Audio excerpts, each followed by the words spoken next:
Bonsoir, bonsoir. After CAN est de retour aujourd'hui. Encore un coup de tonnerre dans cette CAN 2019. Madagascar, première participation à la CAN et qualification historique pour les quarts de finale. On va revenir sur la prestation des Baréas qui ont éliminé la République démocratique du Congo, mais aussi sur la solide performance de l'Algérie. Une Algérie convaincante, une Algérie séduisante et équilibrée qui a disposé de la Guinée assez facilement. Ça, c'est pour le menu. On vous rappelle aussi qu'on est en live, en direct sur Facebook. N'hésitez pas à poser vos questions comme tous les soirs. Aussi sur le site www.sadafrique.com. On vous attend vos questions, vos réactions, vos réponses, vos coups de gueule. On débriefera sur tout ça pendant cette émission. Pour m'accompagner ce soir, un plateau de choix. Franchement, il y en a du très haut niveau. Hier, c'était là. Aujourd'hui, c'est là. Thierry Mouyouma, actuellement entraîneur, ancien international gabonais. Bonsoir Thierry. Bonsoir Mansour. Ravi de t'avoir à nouveau parmi nous. Oui, c'était un plaisir. Le plaisir est partagé. Abdellah Boulma, journaliste sportif. Bonsoir Abdellah. Salut Mansour. Content de la victoire de l'Algérie, je suppose. Magnifique, on va pouvoir en reparler. Première fois que tu as dit on, je note. Eh oui, je me cache plus. Je suis comme elle m'a dit. Moi à ma gauche, c'est Ruben Lopez de Léopard et d'Afoot. Bonsoir Ruben. Bonsoir. On va revenir sur cette défaite de la RDC et cette élimination aussi. Oh non, fiasco peut-être plus global pour la CAN en général, mais en tout cas, on va revenir sur les tenants aboutissants. Et enfin, notre invité du soir, Nasser Sanjak. Est-ce que je le présente? Non, allez. C'est un grand monsieur. Pas un grand monsieur, ancien sélectionneur en Algérie, peut-être bientôt en poste, on ne sait pas. Il attend de revenir sur le banc. Bonsoir Nasser en tout cas. Merci d'avoir répondu présent à notre invitation. Alors voilà, je disais en introduction, qualification historique de Madagascar pour les quarts de finale. Franchement, alors on s'attendait peut-être à une petite surprise en huitième, mais qui aurait parié sur Madagascar en quart de finale? Personne. Il y a quelqu'un ici qui aurait pu. Non, enfin, moi je les aurais pas vus. Enfin, je voyais la RDC pour le coup. Hein. Yeah. C'est l'équipe, c'est une sensation, c'est exceptionnel. Ça nous rappelle un petit peu ce qui s'est passé en 2013 avec le Cap-Vert. En mieux, encore aujourd'hui.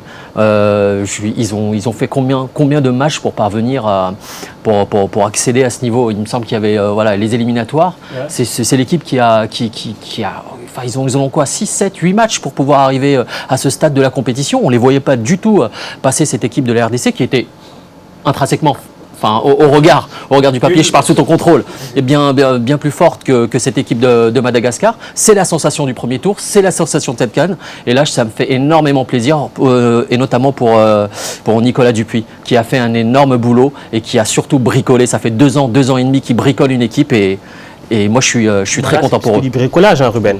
Ah ouais, c'est plus que du bricolage. C'est beau de voir une équipe à un niveau qui est de base aussi bas, que tout le monde venait entre guillemets perdant, peut-être 3 défaites et autres, et à arriver au quart de finale, c'est vraiment... moi je trouve que c'est quand même un des bons côtés d'une CAN à 24 équipes, ce qui permet des performances historiques comme on a pu voir avec Madagascar, d'arriver à ce stade de la compétition et pourquoi pas plus.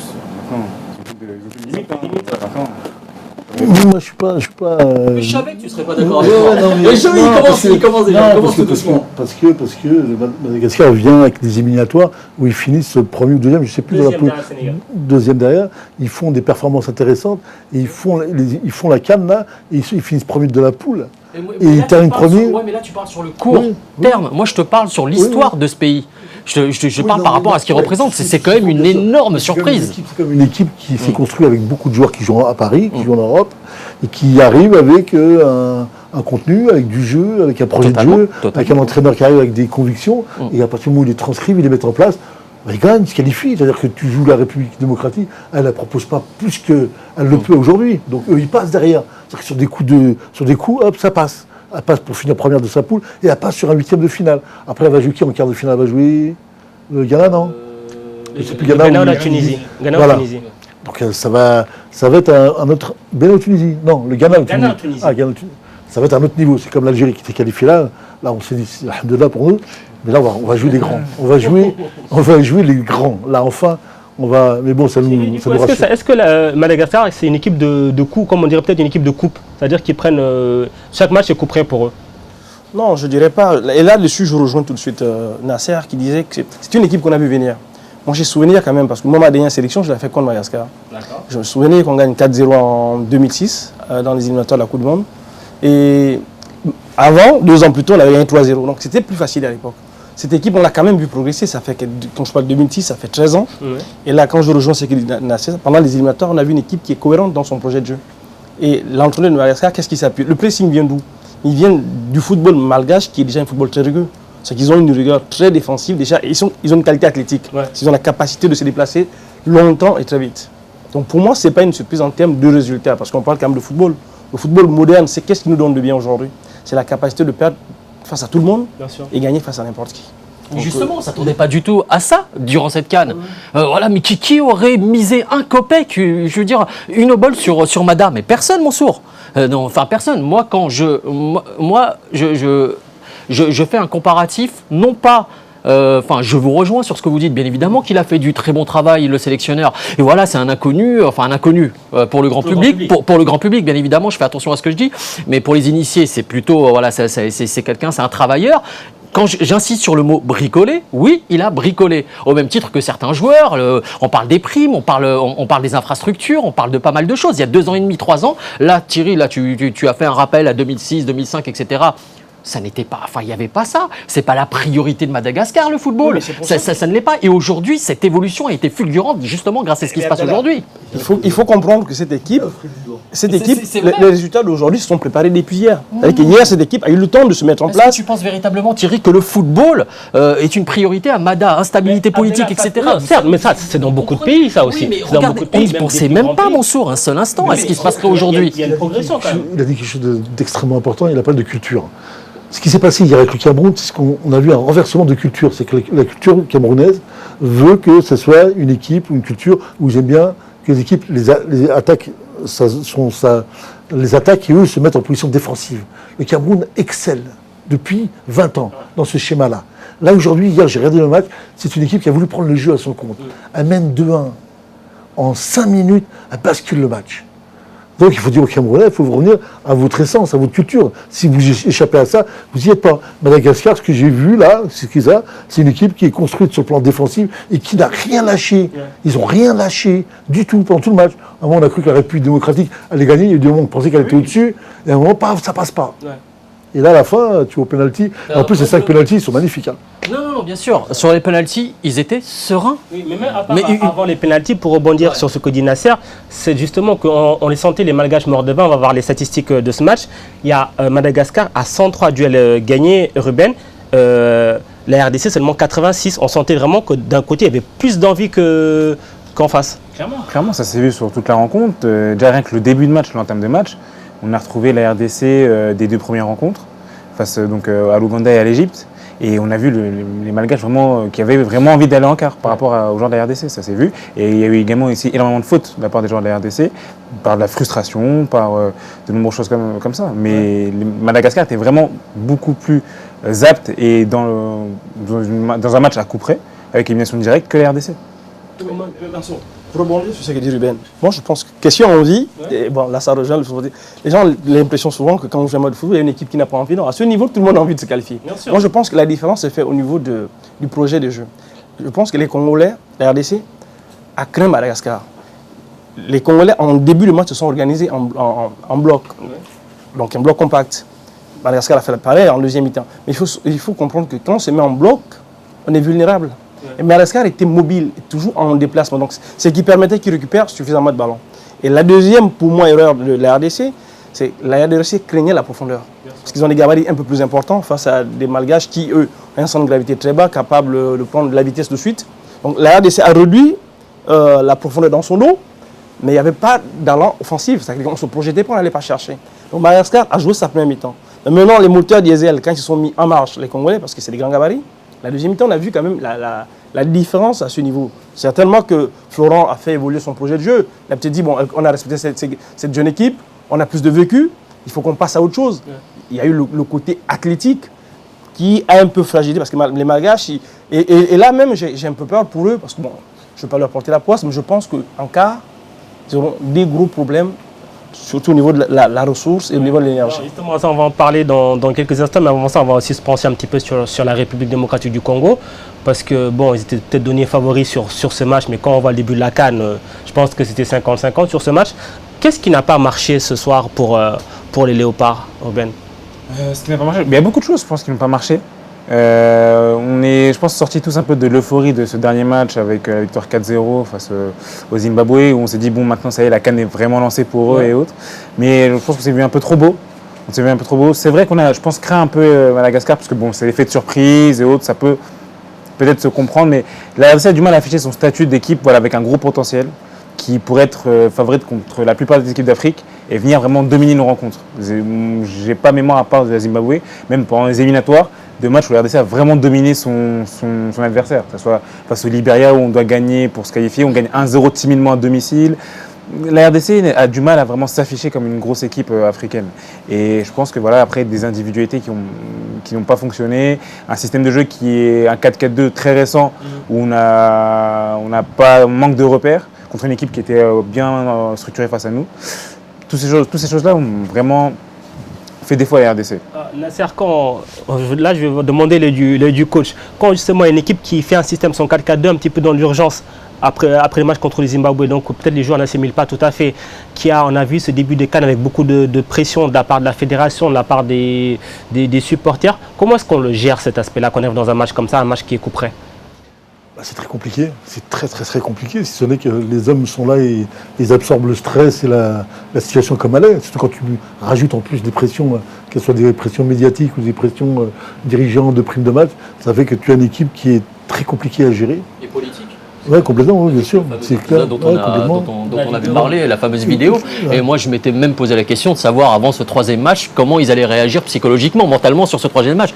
Heureusement pour eux, voilà, ils l'ont remporté 4-0. Mais je ne sais pas si ça a laissé des traces psychologiquement sur ce groupe, à travers le match qu'on a vu aujourd'hui. J'ai l'impression, tout simplement, qu'au regard de la prestation de la RDC, qui sont en fin de cycle, pour moi, c'est une fin de cycle. Voilà, l'entraîneur, ça fait quoi, 5 ans, ça fait 5 ans qu'il est là. Intrinsèquement sur les joueurs individuellement, la République démocratique a des joueurs de qualité. Mais oui. On a senti, j'ai vu sur des scènes, des phases de jeu, des garçons à un très haut niveau de compétences. Et j'étais étonné parce qu'à un moment, la Madagascar, à un moment, on traînait un peu la patte. Ce plan physique, ils n'arrivaient pas à supporter. Au moment où on pensait qu'ils allaient mettre les stockades, ils l'ont jamais mis, quoi. C'est vrai que quand on voit par exemple la prestation de Cédric Bakambu, c'est 45 ballons, 4 tirs, 3 cadrés, 23 duels et un but. Il a fait un match plein, Bakambu. C'est mon gars sûr. Je voulais dire que c'était. Je l'ai dit à plusieurs reprises. Mais Mansour, les ballons dont on parle, comment ils lui parviennent? Il faut se poser déjà cette question. Moi, je pense que les réels problèmes aujourd'hui de cette équipe, la RDC, je pense que la RDC a manqué de vitesse. Et quand on parle de vitesse, il a manqué la vitesse de transfert. C'est-à-dire que la vitesse de transfert, on parle de la capacité de parcourir très vite avec le ballon une courte distance. Ouais. Il a manqué ça. Il a également manqué la vitesse mentale. C'est la possibilité de pouvoir voir vite et jouer. Qu'est-ce qui se passait? La remontée de balle était lente. Ce qui permettait tout de suite le bloc malgache de se reconstituer. Également, il a manqué la vitesse technique. C'est celle qui vous permet de jouer très vite, individuellement. Jusqu'à l'entrée de Meshak. Parce que Meshak, quand il est arrivé, il a porté la vitesse individuelle. Mais il n'était pas suivi. Parce que le bloc était très bas.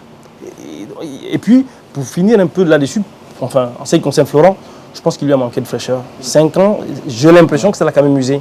La sélection, plus, le club. Ouais. Et à un moment donné, il y a l'un qui prend forcément la tendance sur l'autre. Il a entièrement raison là-dessus. C'est vrai qu'avoir une double casquette comme ça, il n'y en a pas aussi longtemps. Je me souviens de Valem, à l'époque, à la JOCR. Je crois que c'est bien ça. Il était à la JOCR, il tenait aussi une sélection. Il n'a pas duré longtemps. Et là, j'ai l'impression que cette fameuse double casquette avec l'AS Vita, il me semble. Et voilà, mais c'est à un moment, non, tu peux pas. Tu dois te concentrer avec les déplacements, la sélection, plus le club. Non, à un moment, il faut savoir faire la part des choses. De toute façon, Nasser est mieux placé pour nous en parler. Bien sûr. En 2000, je pense que Nasser devait gérer aussi la sélection et Noisy Sec à l'époque, je pense. Oui, le club, mais bon, j'ai mis le club de côté. Pendant un an, je me suis consacré à l'équipe nationale. Mais ça devient des nouveaux métiers, ça. C'est-à-dire qu'il y a des mecs qui font des piges. Ça, c'est des vraies questions. C'est-à-dire que les gens, tu ne peux pas, en tant qu'entraîneur, t'occuper de 2 équipes. Tu ne peux pas être avec A et B. Parce que si B marche bien, A, tu l'abandonnes. Tu comprends ce que je veux dire? C'est étrange que pour Ibengue, justement, on lui a octroyé cette possibilité. Si longtemps. Ça fait 5 ans qu'on lui octroie cette possibilité. Non, ça marchait bien, justement. Ça marchait bien. On se rappelle avec la CAN 2013, on a fini 3e. Tout le monde s'est dit, ça va, il tient le coup, bon, on continue tant que ça marche. On ne touche pas. Il y avait la fraîcheur mentale. Voilà. Parce que là, aujourd'hui, il y a quand même là. Est-ce que le problème, c'est pas que l'avenir n'a pas été préparé? C'est-à-dire qu'à un moment donné, on disait il faut choisir ou la sélection ou le club, ou alors sinon, on prépare déjà l'après-Ibengue au cas où de lui-même, il s'en va.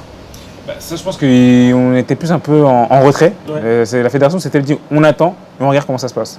Et là, je pense que maintenant, ils ont assez attendu et je pense que là, les choses vont bouger. Je pense parce qu'on ne peut pas continuer comme ça. Parce que on m'a fait penser à une équipe. Quand j'ai vu jouer, je me disais, une première mi-temps et j'ai l'impression que c'est une Ferrari qui est en position arrêtée. Elle n'a jamais joué. Elle n'a jamais produit ce qu'elle a fait il y a 2 ans, ce qu'elle a fait pendant les éliminatoires. Là, on a trouvé une équipe qui avait un potentiel monstrueux, mais qui ne s'est pas exprimée du tout. Après, il y a la chaleur, si je veux dire, les horaires. La Coupe d'Afrique au mois de juin, il faut savoir que tu as une saison dans les jambes. Ouais. Et tu finis là, c'est pas la même fraîcheur. Là, tu attaques le 4e match, là. Et là, tu n'as pas les mêmes joueurs qu'avec les mêmes dispositions. Là, il y a un petit peu l'Algérie qui l'a montré, ce qui est mieux, mais la RDC ne l'a pas montré. Hein. Alors, ça tombe bien, Nasser, que vous parlez de la fraîcheur, parce qu'on a une question sur le live Facebook de Yibouli Bonigui qui dit justement: je constate que les favoris, en tout cas dotés de plus de professionnels et de meilleures chances, sont en difficulté. Le décalage de la période de la CAN peut-il expliquer ce constat? C'est-à-dire justement qu'on passe à une période où il y a des joueurs qui sortent de grosses saisons avec les fortes chaleurs. Oui. Oui, bien sûr. Si tu fais 60 matchs dans la saison, allez, je dis 50, je réduis un petit peu sur la fourchette. On est 50-60 pour les équipes à fort potentiel. Je songe notamment au Sénégal, peut-être aussi l'Algérie. Il y a qui d'autre, la Côte d'Ivoire, etc.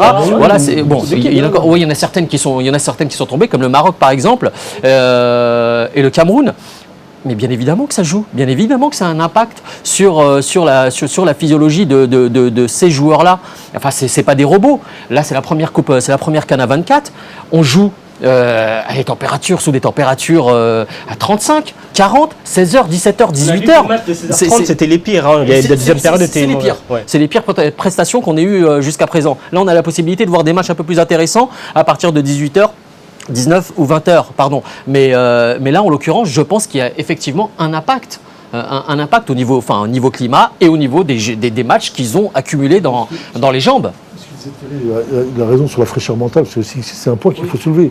C'est-à-dire que quand tu as des garçons qui ont 70 matchs, tu as un garçon comme Salah qui joue en Égypte, qui a gagné la Ligue des Champions et qui revient faire une cana, qui revient, comment veux-tu qu'il aille chercher le jus nécessaire ou l'énergie nécessaire pour pouvoir se remettre dans un cycle, en sachant qu'il a une équipe qui traîne.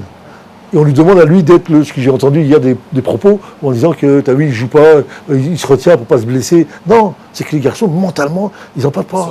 Par contre, on est maintenant sur le 8e quart. Là, le niveau va dynamiser du moins ces joueurs-là. Et là, tu vas avoir des garçons qui vont aller chercher un peu plus les énergies pour finir quart, demi-finale.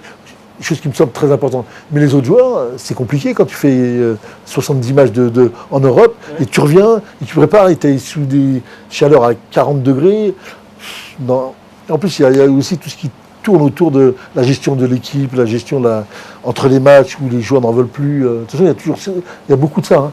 Les joueurs en Coupe d'Afrique, ils ne supportent plus. Hein.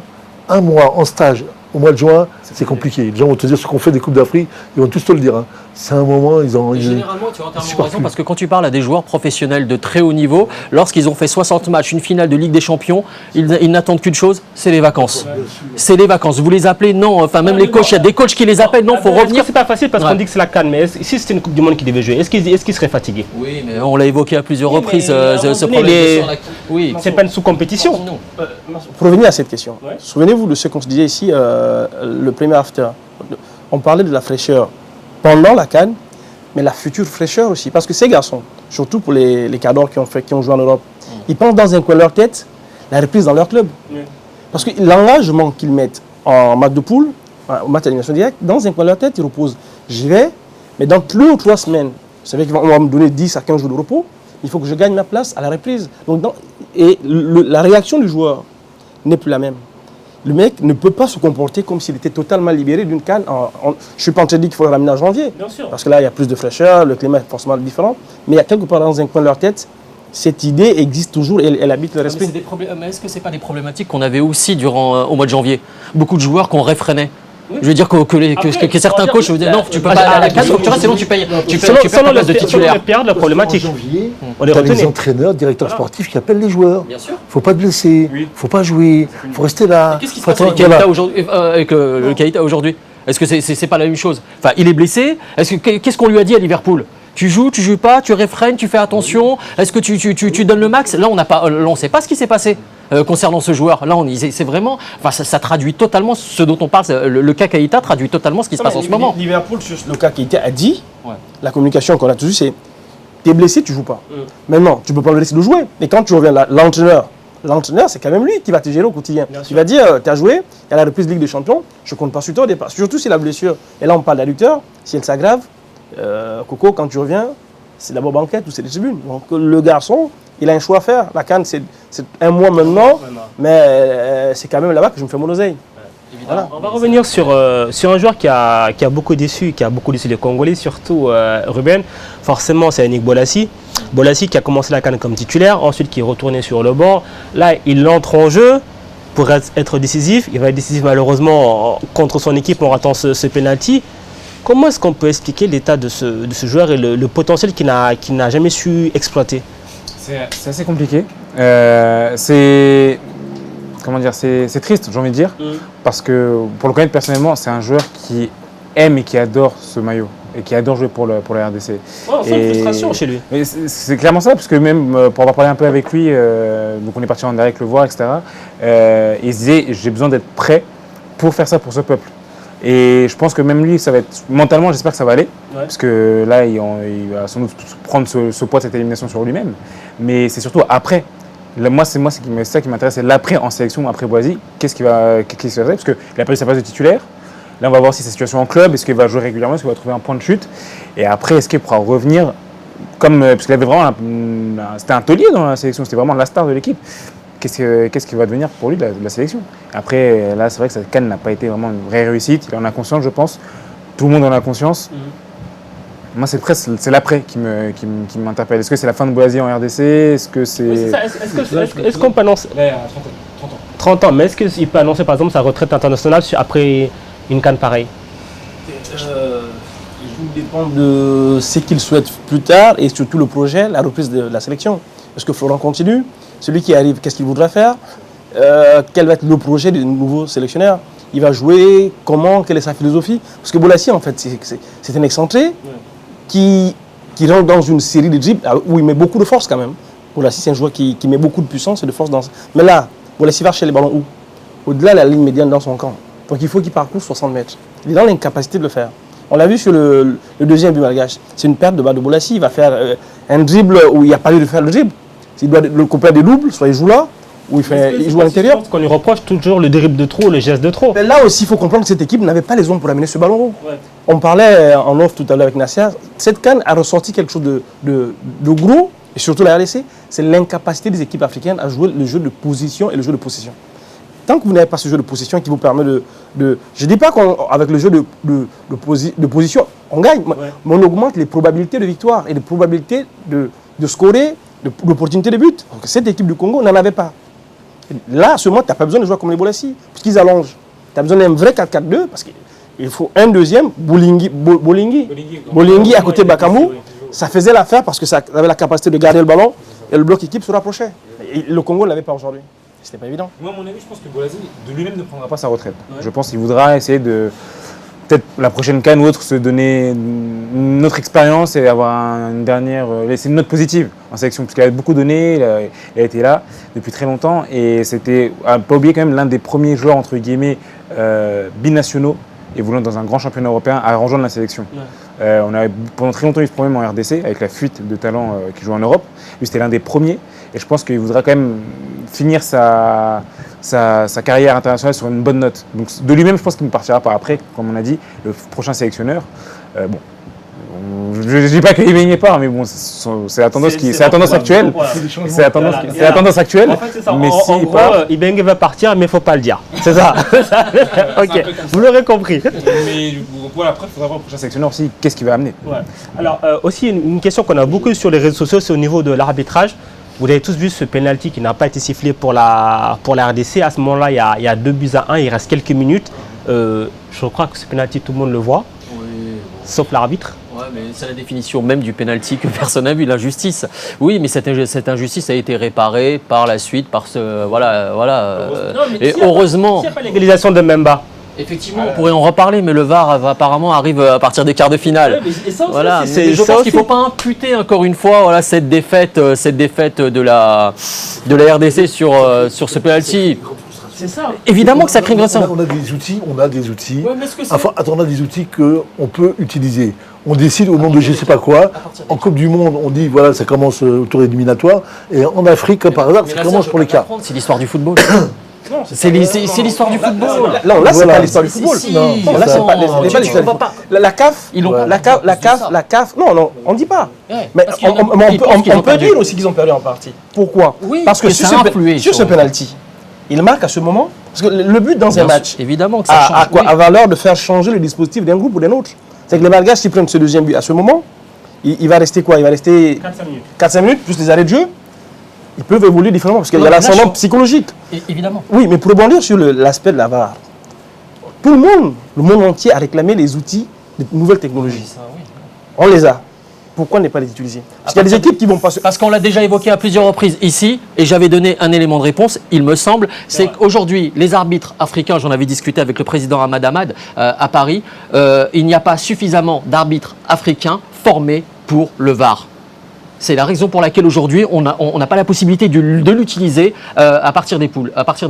Donc, on l'utilise à partir des quarts et on a fait même intervenir des arbitres européens pour former les arbitres africains sur la technique du VAR, qui, comme tu le sais, n'est même pas encore au point en Europe. Alors, imagine ce qui se passe encore en Afrique. Et on l'a vu, en témoigne ce qui s'est passé à la finale de la Ligue des Champions africaine. Après, est-ce que ça juste jette pas un petit peu de suspicion? Parce que, après, bon, ça c'est pour la blague, mais tout le monde dit que oui, Madagascar joue bien, mais le président de la CAF, il est malgache aussi. Il y a on rigole, c'est un raccourci. Mais est-ce que justement, il ne faut pas éviter ce genre de suspicion en étant clair dès le départ avec tout le monde? Le fait qu'il y ait le VAR à partir des quarts, c'est ce genre de choses qui font la suspicion.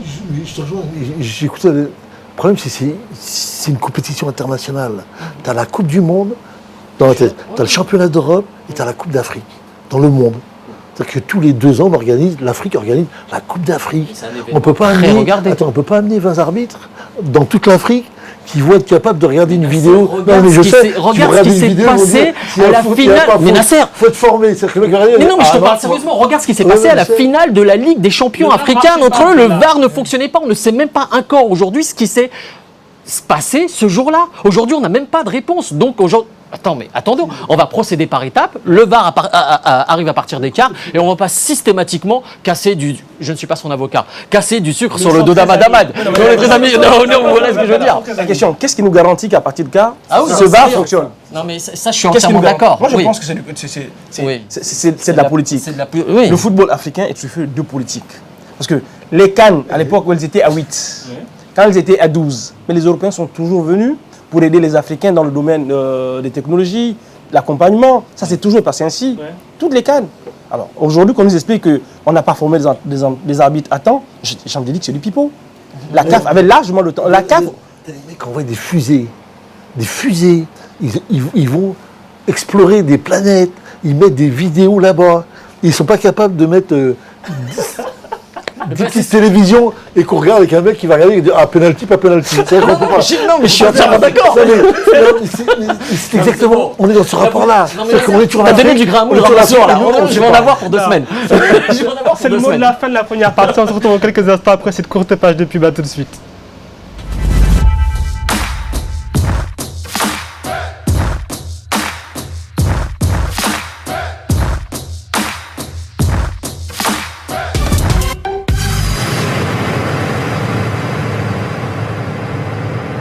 La nuit du football africain 6e édition. Cérémonie d'hommage aux légendes du football africain et mondial pose ses valises au Togo. Une nuit et une journée articulées autour d'un panel avec pour thème sport vecteur de développement en Afrique et d'un match de gala de charité opposant les légendes du football africain aux légendes du football togolais à partir de 15h au stade de Kégué. En point d'orgue, la cérémonie de récompense à partir de 20h sous le chapiteau de l'hôtel du 2 février. Save the date, samedi 27 juillet 2019.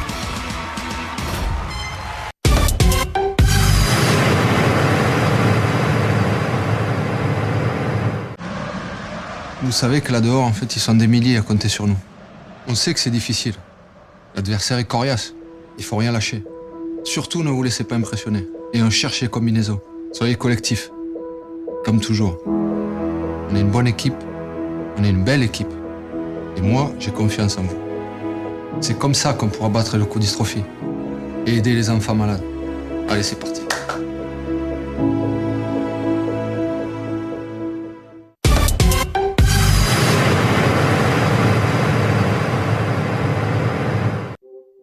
bienvenue dans votre journal de la mi-journée. Bienvenue à toutes et à tous dans le grand journal des sports.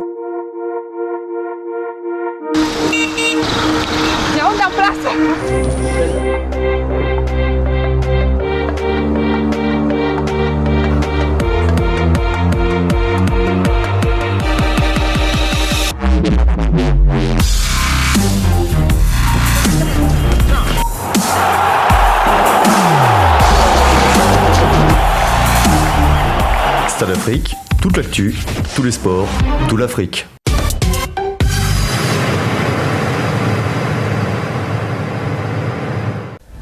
Salut à tous, vous connaissez After Stade. Pendant la CAN, rendez-vous dans After CAN, votre émission 100% foot, tous les soirs après le dernier match du jour, avec en plateau mes invités et mes chroniqueurs pour débattre sur des sujets enflammés. Au programme, beaucoup de bonne humeur et aussi de l'analyse et du décryptage. Mais aussi votre participation à vous les téléspectateurs sur les réseaux sociaux. Envoyez-nous vos questions, on y répondra en plateau. On compte sur vous dans After CAN sur Stade Afrique et nulle part ailleurs.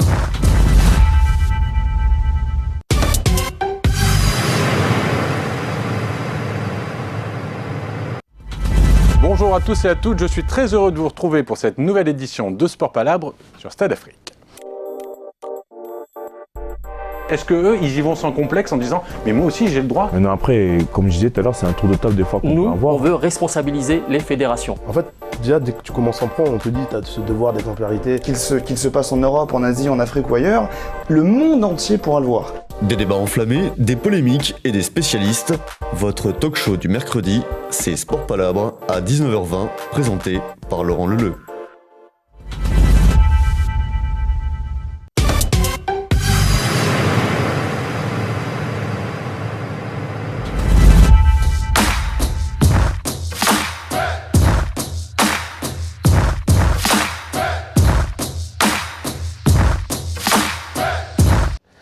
After CAN, deuxième partie, toujours accompagné de Thierry Mouyouma, Abdullah Boulma, Ruben Lopez et Nasser Sanjak. Vous avez vu, à la fin de la première partie, on était un petit peu en train de parler de l'arbitrage, du VAR, etc. On va juste se concentrer sur le terrain, parler de la prestation de Madagascar. Madagascar qui est donc qualifié pour la première fois de son histoire en quart des finales de la Coupe d'Afrique des Nations. Juste cette question, on va d'attaquer le deuxième match de la soirée. Maintenant qu'ils sont en quart, jusqu'où est-ce qu'ils peuvent aller, Madagascar? Est-ce que cette équipe n'est pas arrivée, on va dire peut-être, au bout de ses limites physiques et mentales, parce que ça demande beaucoup d'énergie quand même ce qu'ils ont fait. Physiquement, j'ai trouvé très atteint déjà aujourd'hui. Allez, 10 dernières minutes déjà du temps réglementaire, c'était compliqué. Ouais. La prolongation, j'en parle même pas. Alors après, ce qui m'a étonné, c'est notamment leur lucidité sur les pénaltys, parce que la séance de but était excellente de leur côté. Alors là, ils ont de la récupération. Prochain tour, ça sera un niveau supérieur, je pense, que la RDC, avec soit le Ghana, soit la Tunisie. Après, ça restera toujours 90 minutes, 11 hommes contre 11 hommes. Mais physiquement, j'ai quelques craintes par rapport à eux. Mais après, pour moi, à l'heure actuelle, ça peut être la sensation du tournoi. Un peu comme la Zambie de 2012 non? Par exemple, oui. Le problème de ces matchs comme ça à répétition, quand tu es sur des 3 jours, tous les 3 jours tu joues, c'est clair que la fatigue physique est là, la fatigue mentale va être là, la profondeur de banc va être là, la notion de l'état des blessés qu'il va y avoir. Si tu as 2-3 joueurs qui se blessent, les joueurs majeurs, ça sous-entend que ton équipe va baisser d'un cran. Est-ce qu'ils ont réellement des joueurs qui vont être capables de combler les absences qu'il va y avoir? Après, tu as le quart de finale, quoi. Le quart de finale, c'est quelque chose d'énorme. Hein. C'est plus les tours éliminatoires. Tu vas rencontrer un grand d'Afrique obligatoirement. Hein. Et qui, elle, va remplir le match. Parce que si tu joues le Ghana ou tu as Tunisie, c'est des garçons qui en face jouent des matchs, des 70 matchs de très haut niveau tout le temps et qui ont l'habitude de ces genres d'événements. Quand toi, tu es Madagascar, tu n'as pas l'habitude de ça. Et ça, sur la durée, ça va être très très compliqué. Tu vois. Alors, en plus, si ça va sur la demi, il faut vraiment être sur une dynamique où tu as une marge. Tu as une grande marge de sécurité qui te permet d'aller gagner sans aller chercher vraiment tes ressources. Je ne crois pas qu'ils l'ont. Et un bon aussi peut-être. Hein. Ouais, peut-être qu'ils ont un petit peu bouffé tous leurs jokers. Et encore aujourd'hui, ils ont fait la prolongation. Bon, ils auraient pu passer. Ils étaient à 2-3 minutes de passer à côté de l'exploit retentissant. Bon, ils l'ont réalisé par la suite.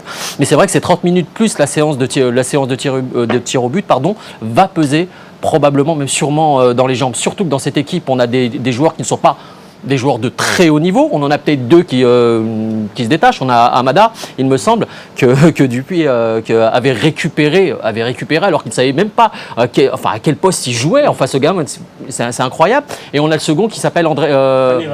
Mais c'est incroyable. Donc, imaginez, vous avez à la limite ces 2-3 têtes de gondole, et à côté, on a des joueurs un peu moins chaud. Ouais, mais Morel, il est rentré, il a mis son tampon, il est reparti. Bon, voilà, il a fait son travail, c'est la raison pour laquelle il a été récupéré. On n'a pas un groupe suffisamment, avec des joueurs chevronnés, comme tu l'as dit, et qui vont avoir à faire face à eux au prochain tour, des gars qui ont des matchs dans les jambes et qui sont mentalement. Il faut savoir si ça va. Où il va se dérouler le match. Est-ce qu'il y a un déplacement? Est-ce que c'est un déplacement? Ils ont joué leurs 4 premiers matchs à Alexandrie, là ils vont aller au Caire. Surtout que c'est encore une fois, je reviens sur ce que je disais en début d'émission, c'est l'équipe qui a fait le plus de matchs jusqu'à présent. Et non de tout le tournoi sur les 24, c'est celle qui a fait le plus de matchs. Donc à un moment, je pense que le plafond de verre, terminé. Je l'espère pas pour eux. Moi je pense que c'est vrai que cette équipe, on l'a vu sur la fin, un peu marquée. Tout dépendant, là on joue tous les 3-4 jours. Il n'y a plus d'enchaînement. Là, on parle de récupération. La thérapie va passer par là, ils vont récupérer. Mais tout va dépendre de ce que va proposer l'adversaire de Madagascar en quart de finale. Si l'adversaire vient proposer ce que le Congo a fait, c'est-à-dire l'incapacité de faire courir cette équipe. Mais quand je parle de courir cette équipe, c'est utiliser beaucoup la latéralisation et puis les intervalles. Parce que les Malgaches, qu'est-ce qu'ils ont démontré? Ils se regroupent très vite et ils ont une capacité de presser. C'est l'une de leurs équipes, un peu avec l'Algérie, qui arrive à presser dans des zones. Elle choisit la zone où elle veut mettre l'adversaire. Donc si l'adversaire, le futur adversaire de Madagascar, ne sait pas jouer vite, ne sait pas se projeter vers l'avant dans un jeu de position ou de possession, je pense que cette équipe peut encore aller faire 90 minutes. Parce que le mental, on parlait tout à l'heure des cultures. Dans la culture malgache, ils sont préparés parce que c'est des combattants et ils savent jouer ce type de football. Alors, Thierry, vous parlez de l'Algérie juste avant en comparatif, ça tombe très bien parce qu'on va parler aussi de l'Algérie avec ce deuxième match. L'Algérie qui a assuré sa qualification haut la main. Nasser, je vois déjà sourire face à la Guinée. Victoire 3-0. Comme depuis le début de la CAN, l'Algérie qui n'a toujours pas encaissé de but, mais en défense, toute seule maintenant. 9 buts marqués. Tous les voyants sont au vert pour l'Algérie et Abdellah. Totalement.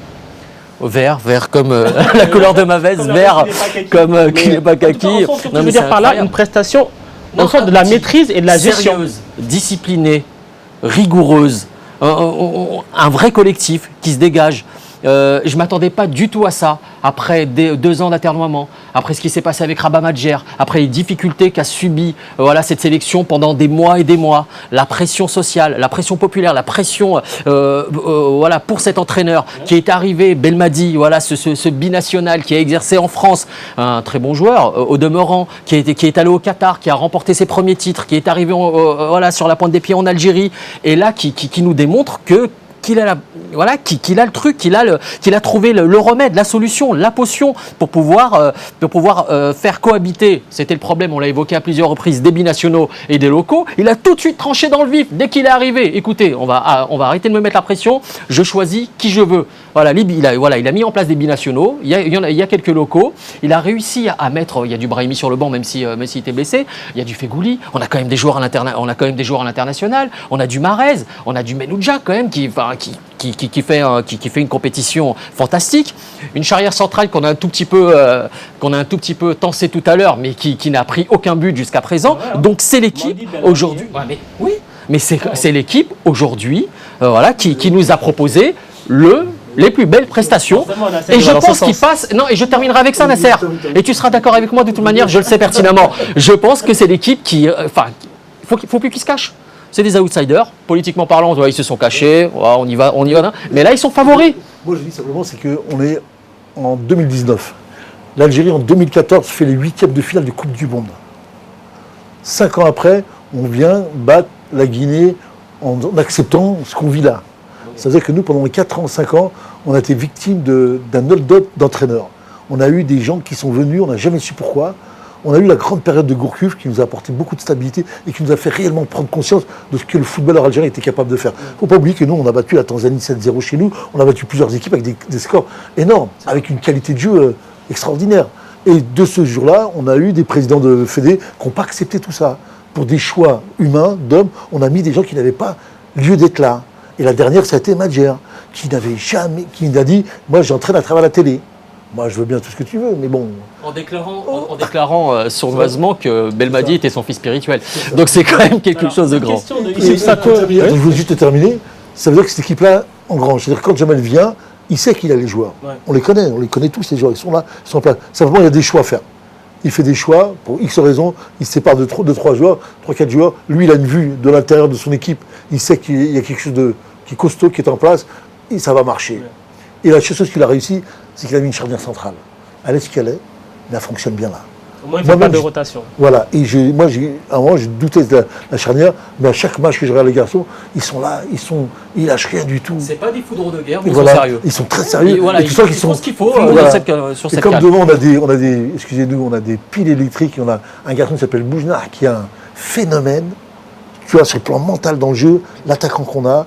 Ah, je vais te dire, ça fait plaisir de voir ça. C'est vraiment un attaquant impressionnant. On va dire, on n'en a pas ça. On va faire un zoom sur justement les deux coéquipiers d'attaque de Bounedjah. D'un côté, il y a Mahrez de Manchester City, de l'autre, il y a Belaïdi de l'Espérance Tunis. La star internationale et le local, non, je parle des deux ailiers surtout. Et des deux ailiers. Est-ce que justement là, c'est pas l'alliage qu'il y a entre justement les binationaux et les locaux, quand on voit notamment les stats de Mahrez sur ce match, 2 tirs, 2 cadrés, 69 ballons touchés, il a été au four et au moulin, on l'a vu dans des positions très basses, aussi se projeter très haut. Et de l'autre côté aussi, il y a Belaïdi qui fait pareil. Belaïdi, c'est déjà 2 buts dans cette CAN. Est-ce que c'est pas là la réussite de Belmadi? Si, c'est beau à voir. Franchement, il y a là comme ça de tête, il y a peu d'équipes africaines qui peuvent se vanter d'avoir un aussi beau mélange et une alchimie entre locaux et binationaux. Je parle en question de cause pour RDC où c'est pas trop ça, ouais. Mais quand on voit l'Algérie jouer, ça fait vraiment plaisir de voir en plus à des postes offensifs, dont des joueurs qui sont mis en avant notamment, plus que d'autres. C'est vraiment beau de voir une telle alchimie et ça prouve que, encore une fois, sur le continent africain, on a également des joueurs de qualité qui peuvent réussir sur des grandes compétitions. On se rappelle que récemment, notamment lors de la dernière CAN, Mahrez avait beaucoup été critiqué aussi lors des éliminatoires pour dire que oui, c'est un joueur qui ne veut pas se faire violence, qui vient un peu à reculons parce qu'il pense à sa situation en club. Est-ce qu'il y a quelque chose vraiment qui a changé chez lui, Thierry? Est-ce qu'il n'y a pas eu un déclic, le fait peut-être qu'il ait le brassard? Certainement, le brassard fait changer l'homme, mais il y a aussi le statut. Champion d'Angleterre avec Manchester City, il y a cette prise de conscience. Aujourd'hui, l'Algérie devient l'épouvantail, même si je veux rester mesuré par rapport à Abdallah qui est passionné, c'est sa nation. Je me laisse un peu aller sur on peut le droit. De temps en temps. Oui, mais quand on revient au jeu, en ce qui concerne l'équipe d'Algérie, je reconnais une chose, l'Algérie n'a pas prévu, ça c'est clair. Et le deuxième point, c'est que l'Algérie a une bonne transition attaque-défense, la capacité de se projeter très vite vers l'avant. Parce que ce que je devant, c'est des flèches. Maintenant, j'ai envie que l'Algérie arrive à me convaincre ou avant les quarts de finale, avoir un jeu où il y ait de l'accompagnement. Qu'est-ce que j'entends par l'accompagnement? Parce que quand vous regardez cette équipe d'Algérie, elle est étendue sur près de 80 mètres. Ça veut dire que si l'Algérie aujourd'hui tombe sur une équipe qui, elle, arrive à se mettre face à sa défense est vraiment en difficulté. Parce que moi, j'ai quand même souvenir la deuxième mi-temps contre le Sénégal et son dernier match de poule. Parce que cet axe central, au demeurant, je pense que ce n'est pas deux centraux. C'est pas deux centraux de carrière. Aussi, ouais. Voilà, le cas, je ne sais pas comment il s'appelle. Bellarmi. Quand il est en difficulté, c'est quand même quelqu'un qui fait des fautes qui n'ont pas lieu d'être. Sur son positionnement, donc c'est ça quelqu'un de très simple. Donc je dirais quand même que c'est. Moi je disais, avec la rentrée de la VAR, beaucoup de choses vont se passer, vont changer dans le comportement des joueurs et le collectif des équipes. Alors on a cette question sur le live Facebook d'Issouf Sako qui nous demande. Hop, je la récupère. L'Algérie n'est-il pas le favori de cette compétition désormais? 4 matchs sans encaisser de but. Oui, elle fait peur à tout le monde. Est-ce que, franchement, non, Nasser, l'Égypte est sortie. Oui.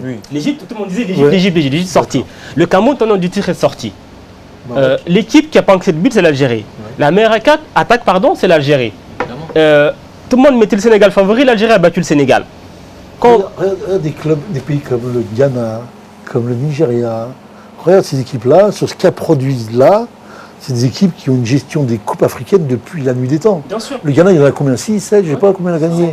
5, mais j'ai jamais vu le Ghana être impressionnant dans les compétitions.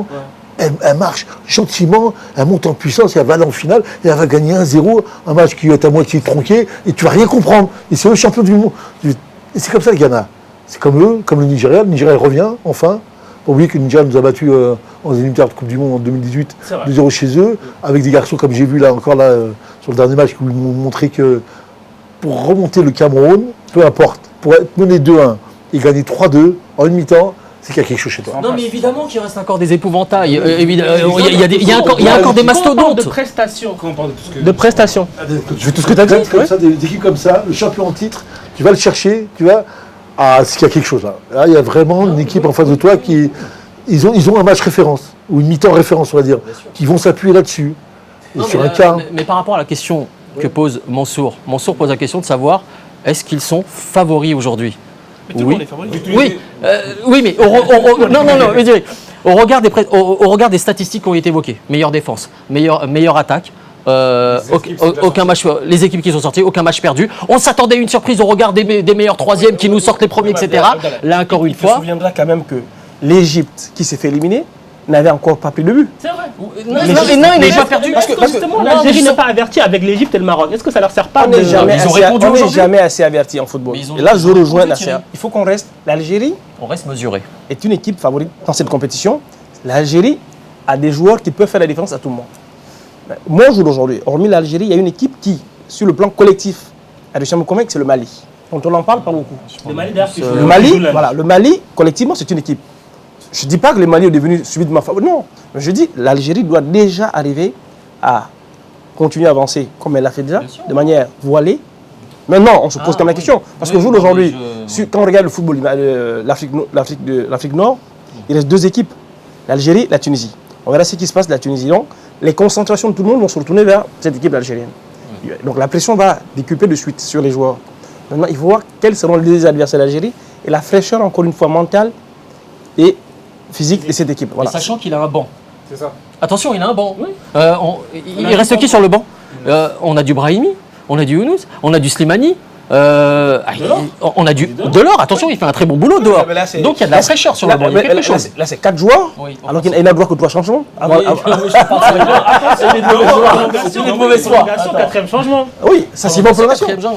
Ce jeu moi, c'est la première fois que je le vois. C'est le jeu de donner des étiquettes aux équipes, favoris, pas favoris. C'est le terrain qui parle. Ça fait longtemps que l'Algérie gagne un match, 2 matchs, 3 matchs. Elle l'a fait, l'Égypte était soi-disant la super favori. On pensait que l'arbitrage allait être pour eux et pour les obliger à aller en finale. En fin de compte, tu as vu, l'Afrique du Sud les élimine et sans discuter. Non, je pense que l'Algérie, elle a sa place gentiment, elle grimpe, elle se reconstruit. Il faut la laisser comme elle est et elle va gentiment construire ses matchs pour qu'elle puisse s'exprimer. Ça refuse le statut, ça avance masqué. On va parler un petit peu aussi de la Guinée, forcément, parce que la Guinée, peut-être on attendait mieux d'elle, non, plus d'elle, parce qu'au final, on a vu une phase de groupe compliquée. Il passe en 8e en qualité de meilleur 3e. Là, défaite, je veux dire, sans appel 3-0. Moi, ça m'a rappelé un petit peu la Guinée de 2015 face au Ghana, c'est-à-dire qu'il passe les poules, mais derrière, il n'y a plus rien. Il me semble qu'il y a une statistique assez importante par rapport à la Guinée, c'est que sur les matchs à élimination directe en Cannes, c'est pas trop ça la Guinée. Et je pense qu'ils ont un problème à franchir ce palier de passer les poules et de gagner un match à élimination directe. Et moi, je ne sais pas pour vous, mais moi depuis la compétition, je trouve que l'histoire de Naby Keita, qui est le joueur majeur de la Guinée, ce flou au niveau de sa condition physique, je pense que ça a eu un impact sur toute l'équipe. Et on les sent un peu tétanisés. Alors il y a des joueurs comme Kamano qui mouillent le maillot, etc., qui essaient de faire quelque chose. Mais pour le reste, après, moi je sens qu'il y a une certaine retenue de cette équipe et elle ne donne pas tout son potentiel. On rappelle quand même que la Guinée a fini première de son groupe de qualification. Dans le groupe de qualification, notamment la Côte d'Ivoire et la Centrafrique. Comment est-ce qu'on peut expliquer que là, ils arrivent dans la compétition et passer le vide, mais il n'y a pas grand-chose au final qui est ressorti de leur prestation, Nasser? C'est pas la même compétition. Quand tu fais des éliminatoires, tu joues un coup chez toi, un coup à l'extérieur, un coup chez toi, tu peux être dans une euphorie. Ton football peut plaider en ta faveur là-dessus. Mais quand tu rentres dans une compétition, dans un terrain neutre, dans un pays où tu joues devant 300 spectateurs, où personne ne parle, qu'il n'y a pas de public, il n'y a rien de tout, l'émanation n'est pas là, la pression du public n'est pas là. Quand j'ai vu l'Afrique du Sud jouer, je me suis imaginé à leur place. Eux, ils ont eu l'habitude de jouer devant un stade plein. Et c'est ce qu'ils ont galvanisé. Et nous, pour l'instant, mis à part l'Égypte, il n'y a personne qui joue dans les stades pleins. On est dans un stade comme en promotion d'honneur ou en Légion d'honneur, où il y a 300 personnes, et tu es là en train de regarder ça, personne ne dit rien. Ça joue beaucoup sur les joueurs. Tu as des joueurs qui jouent à très haut niveau, ils ont l'habitude du public. Quand ils jouent dans un match où il n'y a personne, ça joue en termes de motivation. Ça fait ta descente de 2 crans. Tout de suite. Il y a 2 équipes quand même sur le terrain, les autres aussi, ça peut les impacter. Oui, mais ce que je vois, j'ai rien vu d'extraordinaire, mis à part que il y a peut-être certaines qui s'adaptent un peu plus que les autres. Mais les grands joueurs, et toutes les équipes africaines en général, les grands joueurs, on ne les voit pas là. Pour l'instant, on ne voit rien. Et les équipes qui sont construites autour de ces grands joueurs-là, dans les matchs, moi, ce que j'ai pu voir, j'ai pas vu encore des... Même notre ami... Il y a Mahrez. Oui, il y a Mahrez. Mahrez, il répond présent. Ouais, on va dire oui. Mané, non. Très bien. Ouais, Mahrez, Mané, ils répondent présent, ils sont attendus. Ça va. Bon, Mané, c'est l'exemple. On va pas parler des pénaltys, mais bon. Restons sur la Guinée pour l'instant, Thierry. Comment est-ce que vous analysez la prestation de la Guinée? J'ai déjà envie qu'on réfléchisse autour d'une statistique. Tous ceux qui sont passés en étant meilleur troisième, il y en a combien qui sont qualifiés pour le second, pour les quarts de finale? Deux. Afrique du Sud et Bénin. Et Bénin, ils sont passés. Ouais. Et 2 sont sortis, je pense. C'est ça. Le Congo. Donc, il y a déjà ça qu'il faut prendre en ligne de compte. Et jouer l'état d'esprit qu'on a en mini-championnat, donc match de poule, est totalement différent des éliminations directes. Je pense que cette équipe du Sili national de Guinée, elle se prépare pour une CAN dans 2 ans. Quand j'ai regardé ce groupe, qui relativement n'a pas beaucoup d'expérience à ce niveau, et quand tu perds de surcroît ton meilleur joueur qui est Naby Keïta, tu n'as pas beaucoup d'éléments de réponse. Parce que j'ai regardé cette équipe, elle avait le ballon dans sa moitié de terrain, ce qui n'était pas dangereux pour l'Algérie. Ouais. Dès qu'elle franchissait la moitié adverse, c'était un boulevard pour les joueurs algériens. Donc ça vous dit la suffisance qui n'était pas préparée pour ce genre de compétition. Et surtout ce genre de match contre qui, je crois, une bonne équipe algérienne. Mais comment est-ce qu'on peut arriver dans un match couperé et dire qu'on n'est pas préparé? Mais le problème, c'est que c'est la première fois qu'on joue à 24. Bien sûr. C'est la première fois qu'on fait des 8e de finale. Chose qu'on n'avait pas avant dans la gestion. C'était quart de finale directement. Les 2 premiers passaient, il n'y avait pas le meilleur troisième, mais là on a rajouté encore un match, on a rajouté encore des jours, on a rajouté une compétition comme la Coupe du Monde. Et pour des joueurs qui n'ont pas trop l'habitude de connaître ça, c'est pas évident. C'est pour ça que je dis, c'est sur la durée qu'on va voir là, les 8e, les quarts de finale, et là tu vas voir que physiquement et mentalement, tu vas voir que là ça va s'effondrer. Ça va être très très difficile à emmener les garçons jusqu'au bout, mis à part les grands favoris qui maîtrisent bien la compétition. Et j'ai un peu peur, j'espère. Mais du coup, alors, juste avant de finir, 2 questions encore sur la Guinée. Élimination 8e de finale, déception ou pas déception? Tout dépend de l'adversaire. Déception. Je les voyais aller en quart. Ouais. Personnellement, je m'attendais à ce qu'ils aillent en quart. Non, moi je les voyais. Non, moi je suis entièrement d'accord. Elle a pris le match, elle a mis les 10 minutes, après elle les a broyés. Ouais, beaucoup d'engagement physique dès le départ, etc. Je ne parle pas de cette rencontre, je parle au début de la compétition. Au début de la compétition, je voyais un peu plus loin. Voilà, je pensais qu'ils allaient quand même faire un meilleur parcours. Et montrer aussi des meilleures choses sur le terrain. Après, bon, si l'Algérie gagne la CAN, on dira qu'ils sont sortis face aux champions d'Afrique. Oui. Pour revenir à ta question, pour moi, ce n'est pas une déception. Quand on regarde le cheminement qui amène la Guinée à se qualifier, dans le cheminement d'antan, la Guinée est éliminée. La Guinée ne serait pas passée. Et quand on regarde, la Guinée est une habituée des quarts de finale. Quand elle passait, quand elle avait trop bien joué, elle s'est limitée en quart de finale. En rajoutant un tour, elle s'est arrêtée au prochain, parce qu'elle passait juste le premier tour après les poules. Ouais. Aujourd'hui, la Guinée a fait la même chose. En fait, il n'y a pas d'évolution. Donc, dire déception, moi je pense qu'en Guinée, il y a peut-être un projet autour de cette équipe pour dans 2 ans. Parce que c'est aussi la spécialité de Put. Alors justement, est-ce que ça se fait avec Paul Put? Quand il arrive au Burkina, qu'est-ce qu'il fait? Quand il amène ce Burkina en finale 2013. En 2013. C'est pas lui qui fait son équipe. Face au Nigeria. Au Nigeria. C'est pas le Burkina? Non, il a le Burkina. Il a le Burkina. Non, pardon. Voilà. Donc je pense que Put, au jour d'aujourd'hui, il peut arriver, s'il a les coulées franches, préparer cette équipe pour dans 2 ans. S'il est conservé, c'est ça. Ouais. Écoutez, c'est une équipe nationale, c'est pas un club.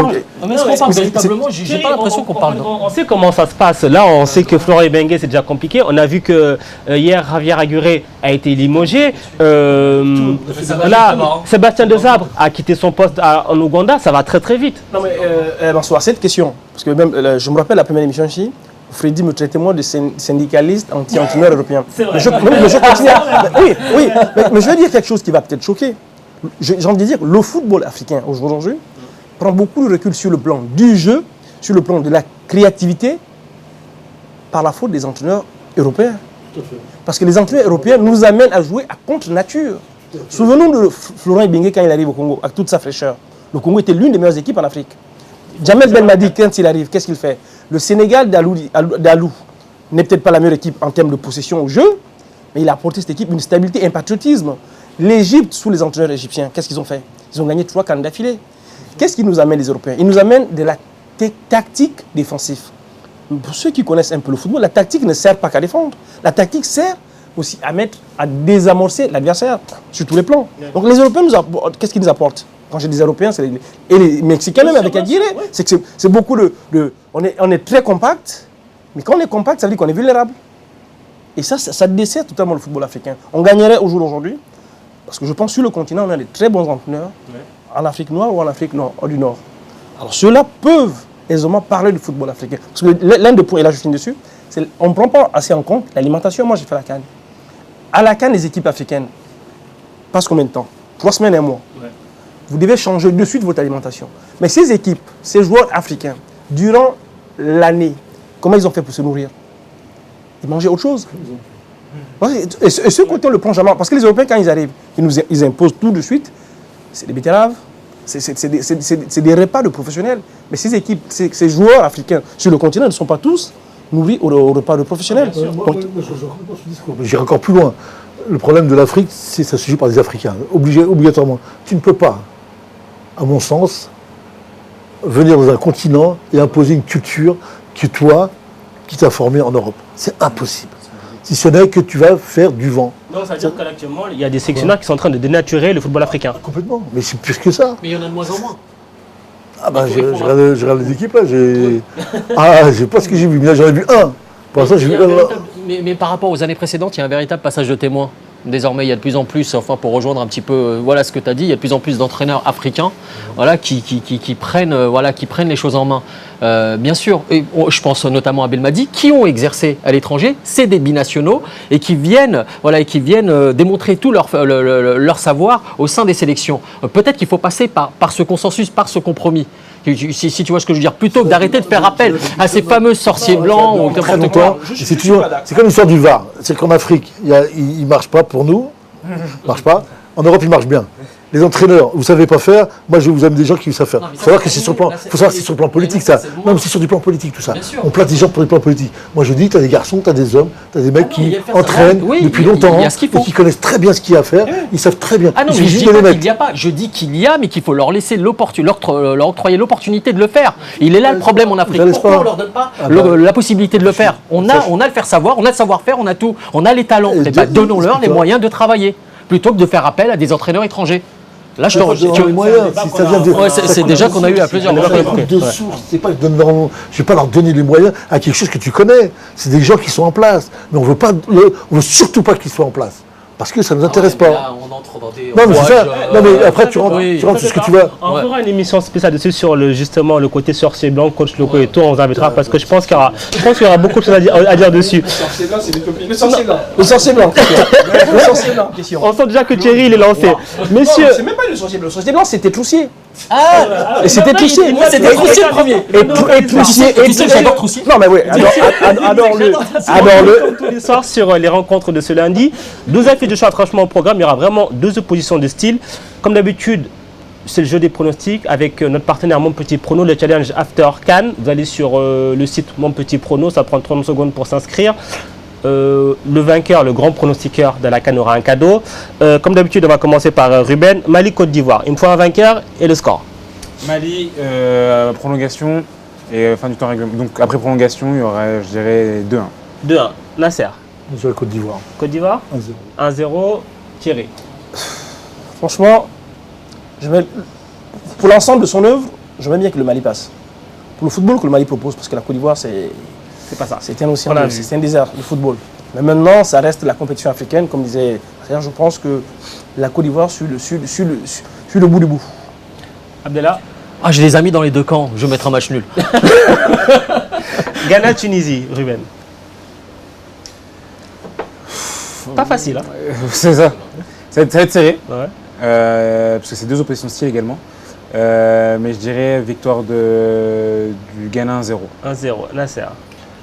Moi, je dirais que la grande surprise peut être là. La Tunisie peut gagner, mais je pense que le Ghana va passer quand même. Thierry. Franchement, sur le plan du foot, je pense que le Ghana aujourd'hui a proposé plus que la Tunisie devrait pouvoir passer.